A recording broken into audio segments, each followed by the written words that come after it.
केंद्र सरकार अर्थात मोदी सरकारने 2017ला इलेक्ट्रॉल बॉन्ड निवडणूक रोखे संदर्भात केलेला जो कायदा होता तो कायदा असंविधानिक आहे या संदर्भातलं निर्णय माननीय सर्वोच्च न्यायालय सुप्रीम कोर्टाने दिलेला आहे।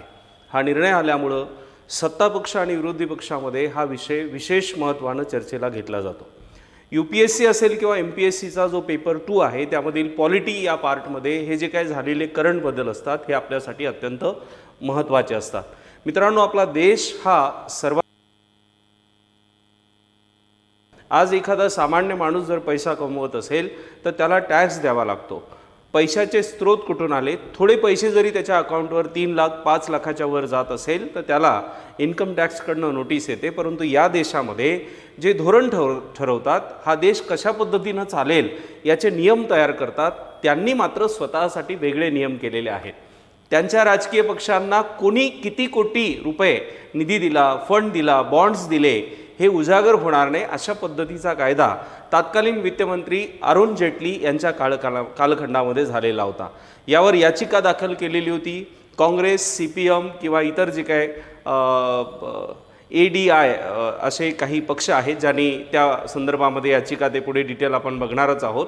त्यावर सुप्रीम कोर्टाने निर्वाळा दिला आणि म्हणून याबद्दलची डिटेल माहिती काय आहे, इलेक्ट्रॉल बॉन्ड काय आहे किंवा निवडणूक रोखे काय आहेत नेमकं, या अगोदरही अशा पद्धतीचा चंदा घेतला जात होता। निवडणूक लढायची म्हटल्यानंतर पैसा लागतो हे सगळं मान्य आहे, परंतु मतदाता म्हणून आपण ज्यांना मतदान करणार आहोत ते कुणाकडनं निवडणूक लढण्यासाठी पैसा घेत आहेत, तो घेतलेला पैसा परत सरकारी प्रोजेक्ट त्यांना मिळत आहेत का, हे सगळं जाणण्याचा एक मतदार म्हणून संविधानानं दिलेल्या आर्टिकल्सनुसार, कलमानुसार आपल्याला अधिकार आहे।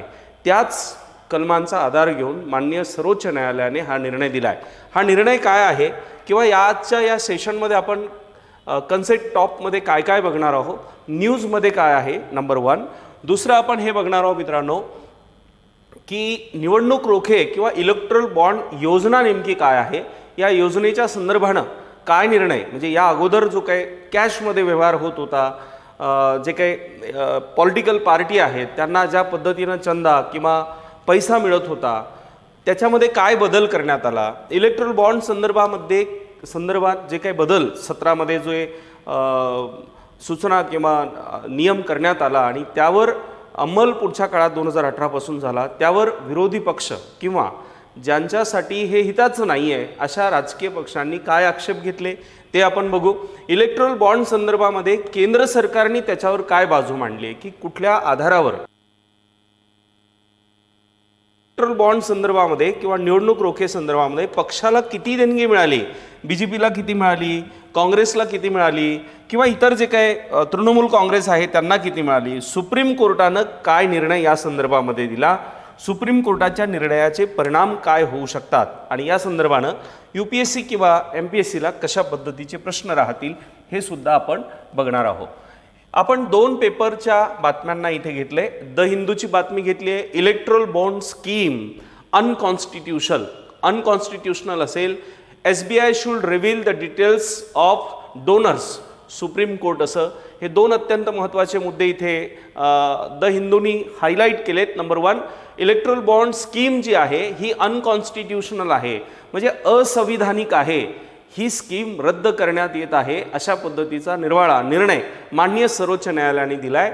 आणि स्टेट बँक ऑफ इंडिया जेवढ्याही नॅशनलाइज बँक आहेत त्यापैकी फक्त SBI अशी बँक होती आणि SBIच्याही काही ठराविक ब्रँचेसमध्येच हे रोखे दिले जात होते। सो या SBIला reveal the details of donors, संपूर्ण डोनर्सचे जे काही डिटेल्स आहेत ते देण्याच्या संदर्भातल्या सूचना करण्यात आलेल्या आहेत आणि त्याच्यानंतर इलेक्शन कमिशन ऑफ इंडियाला हे वेबसाईटवर प्रसिद्ध करण्याचे आदेशसुद्धा माननीय सर्वोच्च न्यायालयाने दिले आहे। या संदर्भामध्ये सर्वोच्च न्यायालयाच्या महत्त्वाचा हा निकाल आहे। रोख्यासंदर्भातला तपशील जाहीर करण्याच्या सूचना करण्यात आल्या आहेत आणि निवडणुकीच्या तोंडावर हा जो निर्णय झाला आहे त्यामुळं ही केंद्र सरकारच्या संदर्भामध्ये अत्यंत अडचणीची आणि दणका दिलेली बाब आहे असं सुद्धा लोकमत वृत्तपत्राच्या माध्यमातून प्रसिद्ध करण्यात आलेले। आपले स्वतःचे काही स्रोत नाही, वृत्तपत्रांच्या माध्यमातून आणि साईटच्या माध्यमातून जी माहिती मिळालेली आहे त्या आधारावर हे कंटेंट आपण घेतो आहे। सो निवडणूक रोखे म्हणजे काय, ही योजना काय आहे, हे एक सॅम्पल आपल्या पुढे इथे ठेवलंय. याची पार्श्वभूमी थोडक्यामध्ये समजून घेऊ. 2017ला तत्कालीन अर्थमंत्री अरुण जेटली यांनी या संदर्भामध्ये एक याचिका किंवा एक विधेयक जे आहे ते वित्तमंत्री या माध्यमातून त्यांनी मांडलं. हे विधेयक मांडताना जेटली यांनी सांगितलं की इलेक्ट्रॉल बॉन्डची जी काही घोषणा आहे ही केली जात आहे. यापुढे कॅशच्या स्वरूपात व्यवहार केला जाणार नाही. इलेक्शन कमिशन ऑफ इंडिया आणि इतर जे काय त्या संदर्भात इलेक्शन कमिशन ऑफ इंडिया आणि RBIने अनेक प्रश्न त्या संदर्भानं उपस्थित केले होते, परंतु सरकारने त्याचा कायदा तयार केला आणि त्याचा अंमल पुढच्या काळात केला गेला. 17ला हे करताना राजकीय पक्षांना 2017पर्यंत 2000 रुपये कॅश आणि त्या व्यतिरिक्त ऑनलाईनमध्ये देणगी घेता येत होती. या अगोदरही कायदे असेच होते. या अगोदरही यांना इन्कम टॅक्स भरावा लागत नव्हता, कोणी अनुदान दिले, डोनेशन दिले हे जाहीर करावं लागत नव्हतं. एकीकडे शेतकऱ्याकडे 10,000 रुपयाचं कर्ज असेल एखाद्या बँकेचं, तर त्या शेतकऱ्याच्या घरी 4 वेळा कर्जवसुलीच्या गाड्या जातात आणि तो शेतकरी गावामध्ये अपमान होतो म्हणून जीव देतो. हा याच देशाचा इतिहास आहे. आणि दुसरीकडे धोरण ठरवणारे लाखो करोडो रुपये आपले डोनेशन म्हणून घेत आहेत, वर्षानुवर्ष घेत आहेत आणि त्याचा कुठला हिशोबसुद्धा देण्याची त्यांना गरज वाटत नाही, कारण तसे त्यांना हवे तशा पद्धतीचे कायदे केले जात आहे. तर 2017पर्यंत अशा पद्धतीचं होतं. तर इथे तत्कालीन मोदी सरकार आता आपण केंद्र सरकार म्हणणं थोडक्यात आता कमी झालंय जरा, कारण एवढ्यात आपण मोदी सरकार गव्हर्नमेंटच्या ज्या काही गाड्या असतात किंवा आत्ता सध्या जे काही स्कीम्स गव्हर्नमेंटच्या चालू आहेत तिथे मोदी सरकार असंच म्हणतोय आपण आणि म्हणून त्याचा उल्लेख तसाच करू. त्यांच्या कालखंडामध्ये अरुण जेटली यांनी असं म्हटलं की काळा धन म्हणजे काळा जो पैसा आहे याला आळा घालण्यासाठी आपण इलेक्ट्रॉल बॉन्ड जे आहे ते आणत आहे. सो काळा धन म्हणजे काय, तर जो पैसा या देशामध्ये आहे परंतु तो टॅक्स व्यतिरिक्त वापरला जातोय. ओके. आणि जर हा पैसा राजकीय पक्षांना दिला जात असेल, अर्थात राजकीय पक्ष कुठला असू द्या, काँग्रेस असू द्या, BJP असू द्या की अन्य कोणताही पक्ष असू द्या, आपल्याला हवे तसे धोरण ठरवणे हा प्रत्येक पक्षाचा राजकीय अजेंडा असतो. परंतु अजेंडा एवढाही अशा पद्धतीचा राबवला जाऊ नये की संपूर्ण देशालाच अंधारात टाकलं जाईल. हे पुढे आपल्याला जसं आपण हा सुधारित अधिनियम त्यांनी काढला आहे तसं समजत असताना पुढे जाणार आहोत. सो हे कारण दिल्यानंतर 2017ला हे विधेयक मांडलं गेलं आणि 2018ला इलेक्ट्रॉल बॉन्ड म्हणजे निवडणूक रोखे योजना लागू वैयक्तिक पातळीवर म्हणजे व्यक्तिशः तुम्हाला इलेक्ट्रॉल बॉन्ड द्यायचं आहे, संस्था म्हणून द्यायचं आहे किंवा संयुक्तरित्या 10 लोक एकत्र येऊन तुम्हाला पैसे द्यायचे आहे किंवा कंपनीला फंड मिळवण्याचं हे माध्यम जे आहे हे तयार झालं. थोडक्यामध्ये आता इलेक्ट्रिक बॉन्ड जो आहे म्हणजे हा जो बॉन्ड आहे ना हा कशा पद्धतीचा आहे ती जरा प्रोसेस समजून घेण्याचा प्रयत्न करू. SBI मध्ये हे जे बॉन्ड आहेत अशा पद्धतीचे बॉन्ड असेल, एखाद्या व्यक्तीला एखाद्या राजकीय पक्षाला हा बॉन्ड द्यायचा आहे, प्रोसिजर कशी असेल ती जरा समजून घेऊ. हे बघा इथे फक्त SBI असेल, ज्या SBIला स्टेट बँक ऑफ इंडियाला असे इलेक्ट्रॉल बॉन्ड देण्याचा अधिकार असेल. त्याच्यामध्ये मुंबई, कलकत्ता, दिल्ली अशा काही त्यांनी ठराविक बँकच्या ब्रँचेस दिल्यात की जिथून हे रोखे घेता येतील. बरं, हे कशा स्वरूपात असतील? 1,000 रुपये, 10,000 रुपये, 10 लक्ष रुपये, 1 करोड किंवा 1 करोडच्या पटीमध्ये असतील. एका व्यक्तीलाही राजकीय पक्षाला डोनेशन देता येईल, 2 व्यक्तीला, 10 व्यक्तीला संयुक्तरित्या देता येईल, संस्थेला देता येईल, इंडस्ट्रीला देता येईल, कंपनीला देता येईल. अशा पद्धतीचे नियम याच्यामध्ये करण्यात आले. दुसरी बाब, हे देताना जो इलेक्ट्रॉल बॉन्ड आहे तो त्या SBI स्टेट बँक ऑफ इंडियामधून ज्या व्यक्तीला राजकीय पक्षाला डोनेशन द्यायचं आहे, उदाहरणार्थ A नावाचा व्यक्ती आहे, A नावाच्या व्यक्तीला B नावाच्या राजकीय पक्षाला इलेक्ट्रॉल बॉन्ड द्यायचा आहे.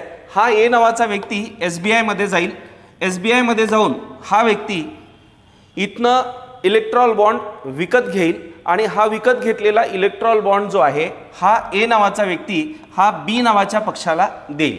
B नावाच्या पक्षाने हा इलेक्ट्रॉल बॉन्ड त्यांच्या खात्यामध्ये 15 दिवसाच्या आत जमा करायचा आहे. ओके, जमा करायचा आहे म्हणजे बँकेमध्ये जाऊन जी काही प्रोसिजर असेल त्या पद्धतीनं जमा करायचा आहे. सो आता ही प्रक्रिया जी झाली ही बँकेच्या माध्यमातून झाली, डिजिटल झाली, चेकद्वारे झाली, म्हणजे ती पारदर्शक आहे. म्हणजे ती काळ्या धनाला आळा घालणारी आहे असं त्याचा अर्थ होत नाही. पुढे आपण जसं याला डिटेल समजत जाऊ तसं फक्त एवढं इथं एवढं लक्षात घ्यायचं आहे, इलेक्ट्रॉल बॉन्ड एक कागद आहे. जसं एखादा पैशाचा कागद आपल्या हातामध्ये आला तर त्याच्यावर जे लिहिलेलं आहे 10 रुपये आहे, 100 रुपये आहे, त्यानुसार त्या कागदाचं मूल्य वाढतं. तसं यावर 1000, 10,000, 1,00,000 असं जे काही लिहिलेलं असेल, अर्थात ती व्यक्ती किंवा कंपनी जेवढ्या किमतीचे रोखे घेईल ते रोखे राजकीय पक्षाला दिले जातील. मग आता हे राजकीय पक्षाला दिल्या गेले थोडक्यामध्ये, तर या इलेक्ट्रॉल बॉन्डला एक व्यक्तीने दिले, समूहानं दिले, कंपनीनं दिले, कोणीही दिलं असेल तर या दानदात्याचं नाव जे आहे तो गुप्त ठेवलं जाईल. म्हणजे इन्कम टॅक्सला माहिती असणार नाही, कुठेही त्याला लीक केलं जाणार नाही, यांना कुठे टॅक्ससुद्धा भरायचा नाही आहे. हे आपल्याच देशाबद्दलचं बोलतोय आपण. म्हणजे आणि हे पैसे हजार लाख रुपयामध्ये नाही, हे हजारो कोटी रुपये आहेत, जे पुढे गेल्यानंतर तुम्हाला लक्षात येईल. इलेक्ट्रॉल बॉन्ड 15 दिवसाच्या मुदतीत जमा करावे लागतील. ठीक आहे. आता याच्यामध्ये काही दुरुस्त्या त्यांनी केल्या. जुन्या ज्या काही कायद्यासंदर्भामध्ये जनप्रतिनिधी अधिनियम 1951 यामध्ये त्यांनी दुरुस्ती केली. त्यामधलं 29(1) हे कलम आहे. दुसरं, दुरुस्तीमध्ये मान्यताप्राप्त राजकीय पक्ष असला पाहिजे तो. आता मान्यताप्राप्त राजकीय पक्ष म्हणजे ज्याला मान्यता प्राप्त झालेली आहे आणि मागील निवडणुकीमध्ये किमान 1% मतं त्याला मिळाली आहे. ओके, असा जो पक्ष असेल, अर्थात सत्ता पक्षालाही घेता येईल, विरोधी पक्षाला घेता येईल, परंतु या निकषामध्ये तो बसला पाहिजे. इलेक्ट्रॉल बॉन्ड केवळ राजकीय पक्षाच्या खात्यातच जमा करावा लागेल. म्हणजे हा इलेक्ट्रॉल बॉन्ड कुठल्या चॅरिटेबल ॲक्टिव्हिटीला दिला जाणार नाही, कुठल्या दुसऱ्या अन्य कामासाठी दिला जाणार नाही. बरं, 15 दिवसाच्या आत जर तो जमा केला नाही तर तो प्राईम मिनिस्टर रिलीफ फंड जो आहे त्याच्यामध्ये त्याला सहायता निधी जो आहे त्याच्यामध्ये त्याला जमा केलं जाईल. पुढे जाऊ आपण आता. इलेक्ट्रॉल बॉन्डच्या योजनेसंदर्भामध्ये आक्षेप काय होते. आता हा 2018ला तर कायदा संमत झाला. संमत झाल्यानंतर याच्यावर आक्षेप काय आले. आक्षेप नंबर 1, याचा जो उद्देश सांगण्यात आलेला आहे की निवडणुकीमध्ये पारदर्शकता आणण्यासाठी हा कायदा 2018ला आणला गेला. हा कायदा आणि याचा जो दावा आहे हा खोटा आहे. ओके, पारदर्शकता आणणे म्हणजे एखाद्याने कॅश दिली, नाव गुप्त ठेवलं म्हणजे काळा व्यवहार झाला, आणि एखाद्याने ऑनलाईन पैसे दिले आणि नाव गुप्त ठेवलं म्हणजे पारदर्शकता आली असा त्याचा अर्थ होणार नाही. नंबर 2, इलेक्ट्रॉल बॉन्डद्वारे मिळणाऱ्या फंडावर टॅक्स माफी कशासाठी असायला हवी. या देशामध्ये जर समजा एखादा कुठलाही व्यक्ती हा जनसेवेसाठी, लोककल्याणासाठी, देशाच्या विकासासाठी निवडणूक प्रक्रियेमध्ये सहभागी होतोय आणि त्याला जर टॅक्स मिळत असेल तर तो टॅक्स फ्री असण्याचं काहीही कारण नाही असाही आक्षेप त्याच्या संदर्भानं होता. अर्थात तो टॅक्स फ्री राहील नाही राहील हा नंतरचा भाग आहे. आक्षेप तिसरा बघा, नाव गुप्त ठेवणे. आता एखाद्या एक्स, जसं आपण म्हटलं, ए नावाच्या व्यक्तीनं बी नावाच्या पक्षाला डोनेशन दिलं. आता ते डोनेशन देताना कॅश स्वरूपात दिलं नाही, ऑनलाईन स्वरूपात दिलं. पण ऑनलाईन स्वरूपामध्ये त्याच्या अकाउंटवर खरंच तेवढं अमाऊंट होतं का, खरंच तेवढी उलाढाल त्या कंपनीची होती का, की बाहेरून कुठून पैसे आणून त्या अकाउंटवर टाकण्यात आले आणि तिथून ते पैसे जे आहे ते राजकीय पक्षाला जे आहे ते डोनेट करण्यात आले. सो असे अनेक प्रश्न त्या संदर्भानं होतात. ओके, जसं उदाहरणार्थ शेल कंपन्याच्या संदर्भानं हिडनबर्ग रिपोर्ट मागच्या काळामध्ये आला होता आणि त्यांनी ते सिद्ध केलं होतं की अदानीनं कशा पद्धतीनं खोट्या कंपन्या ह्या रजिस्टर्ड करून त्याच्यातनं रजिस्टर्ड कंपन्यांमध्ये पैसा वळवला होता. हे सगळं मागच्या काळामध्ये झालेलं आहे, जे आपण बघितलं सुद्धा होतं. असा एक प्रश्न त्यानुसार उपस्थित होतो. ठराविक राजकीय पक्षांना अमर्याद आर्थिक लाभाचं माध्यम यामुळं प्राप्त होतं. कारण कुठल्याही कंपन्या ह्या जनकल्याणासाठी काम करत नाहीत, सगळ्याच करत नाही. उद्योजकांमध्ये टाटा किंवा 1-2 नावं तुम्ही घेऊ शकता, परंतु बाकी 99% कंपन्या स्वतःच्या स्वार्थासाठी काम करतात. राजकीय पक्षाला कुठली कंपनी जर आर्थिक मदत करत असेल तर ती लोककल्याणासाठी करत नाही, ती कंपनी भविष्यातील स्वतःच्या स्वार्थासाठी करते. हे कळण्या इतपत शहाणपण, विजडम आपल्याला प्रत्येकाला आहे. इथं आलेली ईस्ट इंडिया कंपनी सुद्धा जनकल्याणासाठी आलेली नव्हती आणि या देशामध्ये काम करणाऱ्या अंदानी अंबानी कंपन्या सुद्धा या देशातील गोरगरीब, वंचित, उपेक्षितांच्या कल्याणासाठी काम करत नाही, तर स्वतःच्या कल्याणासाठी, कंपनीच्या कल्याणासाठी काम करतात. एवढी तर समज आपल्याला आहेच. आणि म्हणून कंपन्या जर एवढा पैसा देत आहे तर त्याला रजिस्टर्ड किंवा त्याचं नाव क्लिअर करायला काय हरकत आहे. म्हणजे जे या देशाचा नागरिक, जे ऑनरेबल चीफ जस्टिस यांनी म्हटलंय की या देशाचा जो मतदाता आहे त्याला हे माहिती पाहिजे की मी ज्या राजकीय पक्षाला मतदान करतोय त्या राजकीय पक्षाची विचारधारा काय आहे, ते कशा पद्धतीनं काम करत आहे, त्याला डोनेशन कोण देत आहे, ते खरंच प्रामाणिकपणे काम करत आहेत का, वगैरे वगैरे. चला, ठराविक राजकीय पक्षाने याचा अमर्याद लाभ होतोय. क्रोनिक कॅपिटल प्रोत्साहन मिळतंय. क्रोनिक कॅपिटल म्हणजे काय, ही एक लॅटिन कन्सेप्ट आहे, लॅटिन शब्द आहे हा. क्रोनिक कॅपिटल म्हणजे मी काही देणार आणि काही मिळवणार, म्हणजे मी काही यासाठीच देतोय की मला भविष्यात त्याचा काही लाभ होईल, आणि असं होताना मागच्या 5 ते 6 वर्षामध्ये दिसतं आहे. त्याचे आक्षेपसुद्धा अनेक ठिकाणी विचारले जात आहे. संविधानिक अधिकार आहे या देशाच्या नागरिकाला. भारतीय संविधानातील कलम 19(1)(a) नुसार इथे या देशात असलेली माहिती मिळवून घेण्याचा अधिकार त्याला आहे, आणि या अधिकाराचं उल्लंघन इथे होत आहे, हे सुद्धा इथे याचिकाकर्त्यांनी पुढे मांडलेलं आहे. निवडणुकीसोबत पैशाच्या माध्यमातून विरोधी पक्षाची सरकारी पाडण्यासाठी सुद्धा या पैशाचा वापर होतोय. ओके, असा सुद्धा आक्षेप याच्यामध्ये झालेला आहे. आणि आपण बघितलंच आहे, 50 खोके एकदम ओके. महाराष्ट्रातून सुरतपासून गुवाहाटी, तिथून गोवा व्हाया महाराष्ट्र. परत आता पाहतोच आहे, 2 वर्षे सगळी खिचडी चालली. पक्षांतर बंदी कायदा, 10A शेड्यूल सगळं बाजूला ठेवून आता विधानसभेच्या अध्यक्षांनी काल राष्ट्रवादी काँग्रेस पक्षाच्या संदर्भानं पण स्टेटमेंट दिलंय, म्हणजे कोणी कोणत्याही पक्षात जा, तिथले आमदार वेगळे करा आणि जो मूळ राजकीय पक्ष आहे तोच ताब्यात घ्या. हे सगळं आता पुढे माननीय सर्वोच्च न्यायालय त्यावर काय निर्णय देतंय याकडे सुद्धा महाराष्ट्राचं लक्ष लागलेलं आहे. ओके, ही याचिका कोणी ठेवलेली होती? ADR, association for democratic reforms. Okay, दुसरं काँग्रेस, त्यानंतर CPI, हे 3 राजकीय पक्ष आहेत ज्यांनी ही याचिका टाकलेली होती. आणि ज्येष्ठ विधितज्ञ कपिल सिब्बल व इतर जे काही विधितज्ञ आहे यांनी या संदर्भात जे काही आर्ग्युमेंट्स आहेत किंवा बाजू आहे ती मांडलेली आहे, आणि इतर सॉलिसिटर जनरल आणि ती सगळी मंडळीसुद्धा आहे. आता इलेक्ट्रॉल हे सगळे आक्षेप आल्यानंतर केंद्र सरकार किंवा मोदी सरकार यांचं काय म्हणणं आहे याबद्दलचं मत, राजकारणात कालाधनवर नियंत्रण आणणे. आता नियंत्रण आणणे, तुम्ही हजारो कोटी रुपये घेत आहात आणि त्याचं नावसुद्धा गुप्त ठेवत आहात. आता तुम्ही इथे हे असंही म्हणाल की फक्त सत्ता पक्षच घेतोय का, विरोधी पक्ष घेत नाही आहे का? पण विरोधी पक्षला जर कोणी डोनेशन देत असेल तर त्याच्यावरही वेगळे अंकुश ठेवले जातात. आज आपण ईडी असेल, इन्कम टॅक्स असेल, त्याच्या पडत असलेल्या रेड आणि ह्या सगळ्या गोष्टी बघतोय. दानदात्याच्या दानाच्या अधिकाराची सुरक्षितता ठेवली जाईल असं सरकार म्हणतंय.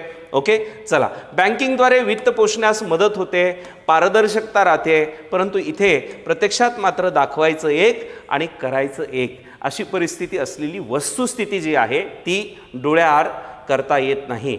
हीच वस्तुस्थिती आहे की सत्ता पक्ष कुणाला आर्थिक मदत व्हावी, कुणाला नाही व्हावी, याचं सुद्धा इनडायरेक्ट कंट्रोल या माध्यमातून करतंय का, असाही प्रश्न उपस्थित होतो. आणि हा प्रश्न का उपस्थित होतो ही आकडेवारी बघा, त्यावरून तुम्हाला लक्षात येईल. राजकीय पक्षाला 2018 पासून इलेक्ट्रॉल बॉन्ड आल्यापासून कशी मदत झाली बघा.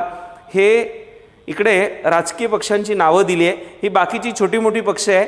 याच्यामध्ये BRSला 912 कोटी मिळालेत, तृणमूल काँग्रेसला 1092 कोटी मिळालेत, त्यानंतर काँग्रेस, इंडियन नॅशनल काँग्रेसला 1135 कोटी रुपये मिळालेत, आणि हा नंबर 1वर जो पक्ष आहे याला 6565 कोटी रुपये मिळालेत. एवढे पैसे फक्त भारतीय जनता पार्टी म्हणजे BJPला मिळालेत.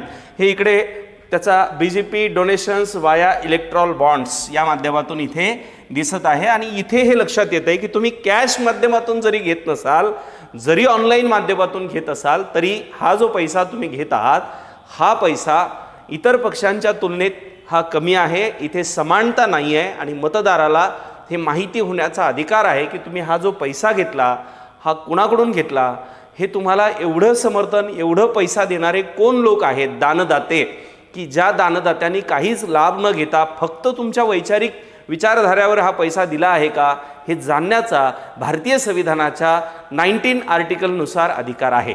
ओके, सो हे यावरून क्लिअर होतं की याच्यामध्ये समानता नव्हती, आणि माननीय सर्वोच्च न्यायालयाने जे काही 5 घटनापीठाचं हे जे बेंच होतं यांनी जो काय निर्णय दिला, हा निर्णय योग्य आहे. आणि केंद्र सरकारला हा एक प्रचंड मोठा दणका आहे लोकसभेच्या निवडणुकीच्या अगोदर. सुप्रीम कोर्टाने निर्णय देताना काय म्हटले, माननीय सरन्यायाधीश चंद्रचूड सर आणि इतर जे काय न्यायाधीश, असं 5 माननीय न्यायाधीशांचं हे घटनापीठ होतं. यात त्यांनी स्पष्ट केलंय की संविधानाचं कलम 19(1) मधील ए नुसार माहिती करून घेण्याचा जो एक अधिकार या भारतीय नागरिकाला आहे त्याचं उल्लंघन या कायद्यामध्ये झालंय.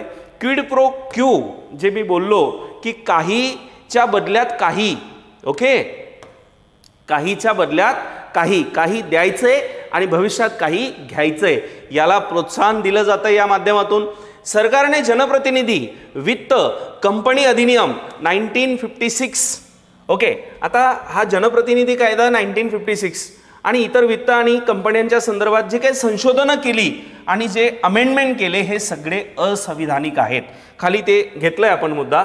इलेक्ट्रॉल बॉन्डला ठेवण्याचा खालील आधार जो सरकारने सांगितला, काला धन संपवणे हा आधार होऊ शकत नाही. दानदात्यांची माहिती गुप्त ठेवण्याचं काही कारणच नाही.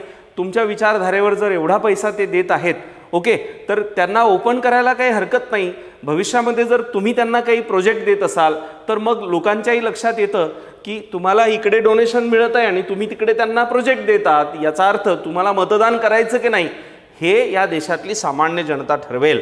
राजकीय वित्तपोषणास पारदर्शकता राहील. इथे पारदर्शकता आहे असं दिसत नाही, सरकार कोणाचंही असो. SBIला निवडणूक रोखे इलेक्ट्रिक बॉन्ड देणे तात्काळ थांबवण्याचे निर्देश माननीय सर्वोच्च न्यायालयाने दिलेत.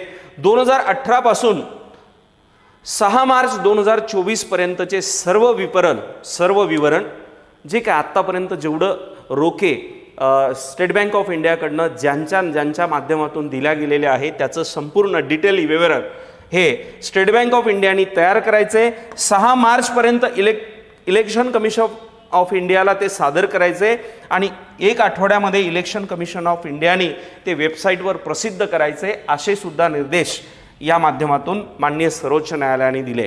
आणि खाली आपण ते घेतलंय, आयकर असेल, अधिनियम असेल किंवा कंपनीच्या संदर्भातले जे काय नियम होते, या अगोदर कंपनीला 7.5% 10% पर्यंतचा निधी देण्याचा अधिकार होता, परंतु त्यावरची बंधनं सुद्धा वित्तमंत्री अरुण जेटली यांनी मांडलेल्या इलेक्ट्रॉल बॉन्ड अधिनियमामध्ये काढून घेण्यात आली.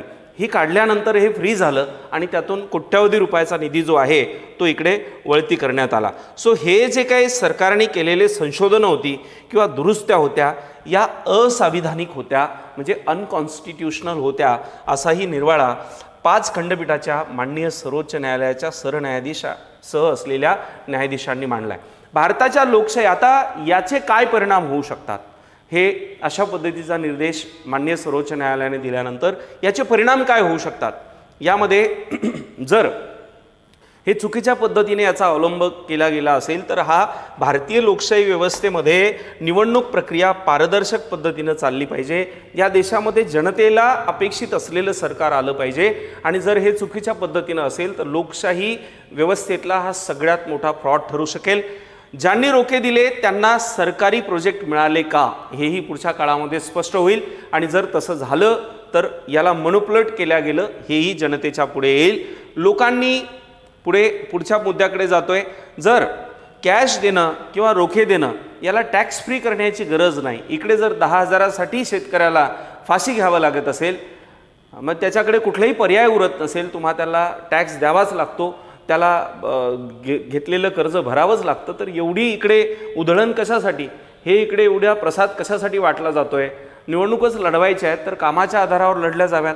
चांगलं काम करणाऱ्याला लोक स्मशानात सुद्धा शोधायला जातील की नाही बाबा तो जिवंत असेल तर त्यालाच उभं करा, उमेदवार करा, कारण तो आपल्या भागाचं चांगलं काम करतो. त्याच्यासाठी मल्टीनॅशनल कंपन्यांकडून पैसा घेऊन निधी उभा करून इलेक्शन प्रचार करण्याची काही आवश्यकता नाही.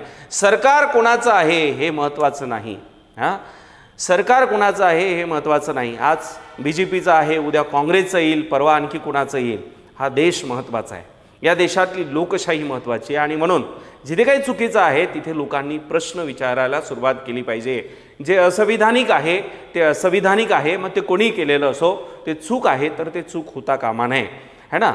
जसं बोललं जातं की पार्ट्या राजकीय पक्ष येतील जातील, पक्ष बनतील तुटतील, परंतु हा देश टिकला पाहिजे. आणि हा देश टिकण्यासाठी म्हणजे मधल्या काळामध्ये बऱ्याचशा केसेस माननीय सर्वोच्च न्यायालयाकडे जात होत्या, परंतु त्याच्यावर काही अडचणींमुळे ठोस निर्णय येत नव्हते. पक्षांतरबंदी कायद्याच्या संदर्भामध्ये शिवसेनेच्या बाबतीत घेतलेला निर्णय असेल किंवा राष्ट्रवादी काँग्रेसच्या बाबतीत घेतलेला निर्णय असेल, अर्थात हेही मान्य आहे की तिथे हाऊसला असलेले काही अधिकार आहेत, परंतु या निर्णयामुळं देशामध्ये माननीय सर्वोच्च न्यायालय हे असं एक न्यायालय आणि या देशाची व्यवस्था आहे की सर्वोच्च कार्यकारी व्यवस्थेला आणि कायदे मंडळाला सुद्धा संविधानाची परिभाषा स्पष्ट करण्याचे अधिकार माननीय सर्वोच्च न्यायालयाने आपल्याकडे ठेवले आहेत हे स्पष्ट होतं. या संदर्भामध्ये माननीय सर्वोच्च न्यायालयाचं जे काही स्टेटमेंट आहे ते जसं आपण वाचू. आपल्या मताधिकाराचा वापर करण्याच्या दृष्टिकोनातून माननीय डी.वाय. चंद्रचूड सरांचं स्टेटमेंट बघा. आपल्या मताधिकाराचा वापर करण्याच्या दृष्टीने राजकीय पक्षांना मिळालेल्या देणग्याची संपूर्ण माहिती मतदारांना असणे आवश्यक आहे. म्हणजे राजकीय पक्षांना कोण डोनेशन देत आहे हे मतदात्याला माहिती असणं आवश्यक आहे. निवडणूक निधीमधील काळा पैसा रोखण्यासाठी ही एकमेव योजना नाही, हा उद्देश साध्य करण्याचे अन्य पर्याय आहेत आणि त्याच्या माहितीच्या अधिकारावर तुलनेने कमी परिणाम होईल. माननीय डी.वाय. चंद्रचूड. ओके, सो इथे ही बाब अत्यंत महत्त्वाची आहे मित्रांनो की सर्वोच्च न्यायालयाने हा निर्णय दिला आणि या निर्णयामध्ये हा एक अत्यंत महत्त्वपूर्ण निर्णय आहे आणि रोख्यांचा तपशील जाहीर करायला सांगितले, जेणेकरून कुणालाही मिळालेला पैसा असेल तो कशासाठी मिळाला. जर समजा मागच्या निवडणुकीमध्ये रोखे मिळाले, इलेक्ट्रॉल बॉन्ड मिळाले आणि 1 वर्षानंतर प्रोजेक्ट मिळाले सरकारचे, ते इथं स्पष्टच होतं की हे काही जनभावनेतून दिलेलं डोनेशन नव्हतं, काहीतरी मिळणार या आशेने काहीतरी दिलं गेलं होतं. आणि निवडणुकीच्या तोंडावर हा निर्णय आल्यामुळं निश्चित केंद्र सरकारसाठी हा एक धक्कादायक निर्णय जरी असला तरी लोकशाहीच्या दृष्टिकोनातून तो अत्यंत महत्त्वाचा निर्णय. यावर अध्यादेश काढून निकाल बदलणे अशक्य आहे. ज्येष्ठ विधितज्ञ कपिल सिब्बल यांचं या संदर्भातलं स्टेटमेंट आहे. आणि इतर आता राजकीय स्टेटमेंट आहेत तर ती आपण घेऊ नये इथे. ओके, आता हे पण राजकीय स्टेटमेंट आहे. म्हणजे एखादी गोष्ट चुकीची होती ती सुद्धा मान्य न करता त्याला काय म्हणता येईल, सरमिसळ करणारं स्टेटमेंट देणं हे याला असं म्हणता येऊ शकतं. ओके, हां, तर अध्यादेशात निकालामध्ये बदल करणं शक्य नाही आहे. ओके, हे चुकीचंच विधेयक किंवा कायदा होता हे मान्य करणं गरजेचं आहे, परंतु ते सत्य मान्य करण्यासाठी तसं धाडसही लागतं. एनिवे, निकाल लोकशाहीसाठी वरदान, माजी मुख्य निवडणूक आयुक्त कुरेशी यांचं मत.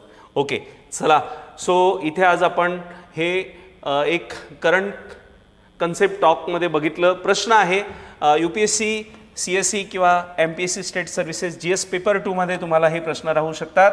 ओके, यामध्ये निवडणूक रोखे इलेक्ट्रॉल बॉन्ड कोणत्या वर्षी सुरू करण्यात आले याची उत्तरं तुम्हाला कमेंट बॉक्समध्ये टाकायची आहे मित्रांनो. दुसरा प्रश्न आहे निवडणूक रोखे किंवा इलेक्ट्रॉल बॉन्ड योजना कधी माननीय सर्वोच्च न्यायालयाने रद्द केली. 14 फेब्रुवारी, 15 फेब्रुवारी, 16 फेब्रुवारी, 17 फेब्रुवारी 2024. चला, सो मित्रांनो, आपल्या या UPSC किंवा MPSC अभ्यास साहित्य, स्टडी मटेरियल किंवा टेस्ट या संदर्भातनं आकार UPSC MPSC टेलिग्राम चॅनल आपण जॉईन करा. आणि हे लेक्चर्स आपल्याला कसे वाटतात त्यासाठी आपलं हे संस्थेचं आकार फाउंडेशनचं चॅनल सबस्क्राईब करून बेल आयकॉन क्लिक करा, जेणेकरून या पुढील लेक्चरचे नोटिफिकेशन आपल्याला मिळतील. आपण मला जॉईन केलं, पुढील करंट कन्सेप्ट टॉकमध्ये आपली भेट होईल. ओके, माननीय सर्वोच्च न्यायालयाने घेतलेल्या निर्णयाचं संपूर्ण देशभरातनं स्वागत होतंय. या देशामध्ये सामान्य माणूस असो की मोठ्यातला मोठा राजकीय पक्ष असो, कायद्यासमोर सर्व समान हे जे काही कायदा आहे हा दीर्घकाळ टिकावा आणि लोकशाही व्यवस्था इथे पारदर्शक पद्धतीनं पुढे जावी, सामान्य जनतेचा हा आधार आहे. आणि म्हणून सर्वोच्च न्यायालयाच्या या निर्णयाचं स्वागत आहे. पुढील लेक्चरमध्ये भेट होईल. थँक्यू.